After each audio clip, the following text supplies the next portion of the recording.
Hello សួស្តីអ្នកនរជួបខ្ញុំម្ដងទៀតហើយ Mr. Chan ហើយថ្ងៃនេះដែរខ្ញុំចង់ធ្វើម៉ូតូខ្ញុំមួយអ្នកទាំងអស់គ្នាដោយសារម៉ូតូខ្ញុំវាអត់សូវនេះវាចង់កន្លក់ពីស្ទង់អ្នកទាំងអស់គ្នាហើយចាំមើលយើងចង់ដឹងថាវាធ្វើទៅវាយ៉ាងម៉េចចាំទស្សនាទាំងអស់គ្នាអូខេហ្នឹងហើយអ្នកទាំងអស់គ្នាឥឡូវនេះបន្ទាប់ពីយើងចូលក្នុងផ្ទះយើងហើយនេះគឺប៊ីស្តុងរបស់យើងសម្រាប់ម៉ូតូខ្ញុំដែរប៊ីស្តុងរបស់ខ្ញុំគឺកាលពីមុនគឺ54អ្នកទាំងអស់គ្នាហើយខ្ញុំចង់ឡើងមួយលេខទៀតគឺ55ដោយសារប៊ីស្តុងខ្ញុំមុនវាកន្លោះអញ្ចឹងទៅបើយើងដាក់ប៊ីស្តុងចាស់ទៅវាដាក់54ដែរវាអត់កើតទេវាបញ្ហាលើដើមអញ្ចឹងណាអ្នកទាំងអស់គ្នាហើយអញ្ចឹងមិនខ្ញុំសម្រេចចិត្តថាដាក់55ហើយនេះគឺជាដំណាក់កាលដែលយើងធ្វើមួយអញ្ចឹងណាអ្នកទាំងអស់គ្នា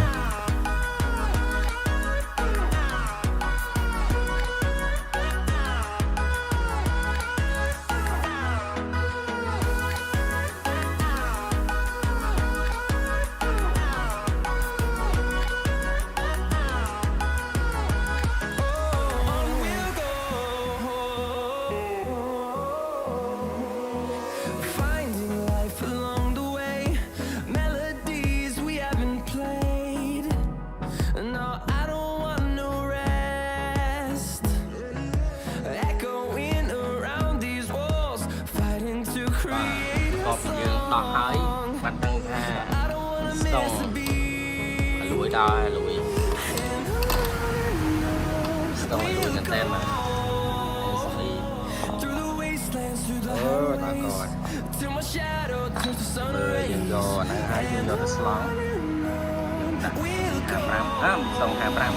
trong đằng hai mưa bia to trong một tiết bia trong mấy hai và chỉ ọt đại đồ frame chân mà chỉ cục bê vô mong bạn nghe ở con từ lúc đó thì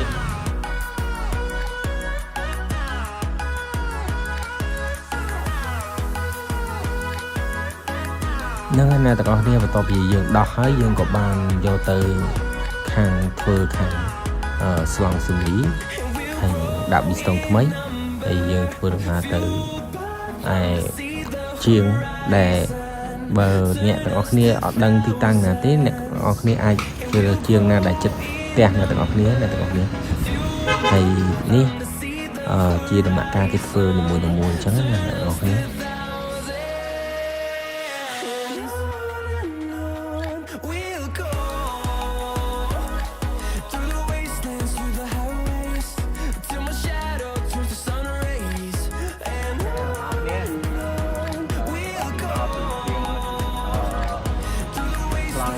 ហើយយើង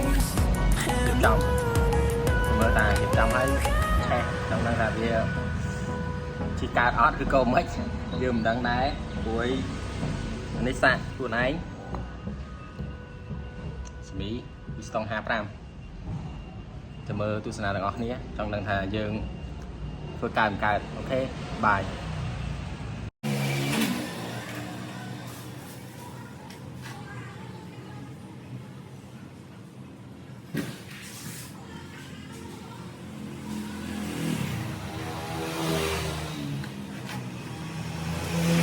អ្នកទាំងអស់គ្នាឥឡូវនេះបន្ទាប់ពីយើងឡើងម៉ាស៊ីនហើយជាមួយយកទៅឆេះចង់ដឹងថាវាសលេងវាមិនដែរ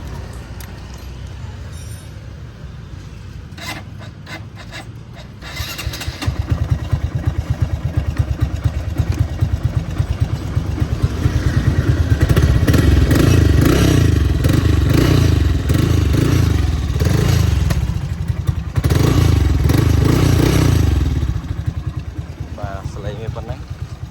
ហើយបងប្អូនឆ្ងល់អីអាចឆាតសួរខ្ញុំបានអូខេអរគុណជម្រាបលា